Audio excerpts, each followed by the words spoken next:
Seksuaalineuvonta ja seksuaaliterapia eroavat toisistaan ehkä niin, että seksuaalineuvonta on lyhytaikaisempaa ja ehkä vähän enemmän semmoista neuvovampaa, kun seksuaaliterapia on syväluotaavampaa.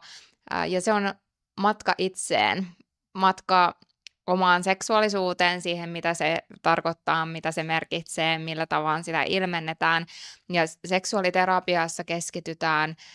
Toki se seksuaalisuus on tärkeä teema, mutta seksistä oikeastaan puhutaan siellä ehkä 10% verran. Eli se on hyvin pieni osa seksuaaliterapian asioista kohdentuu itse seksiin, vaan se voi just olla sitä, että mitä uskomuksia siihen liittyy, millä tavoin tunteet vaikuttaa, mitä ne tunteet on, millä tavoin voidaan kohdata toinen ihminen, mitä jos itsessään herää jotain vaikeaa, miten siihen voidaan reagoida. Eli se on hirveän laaja-alaista, mitä siellä seksuaaliterapiassa oikeasti käsitellään.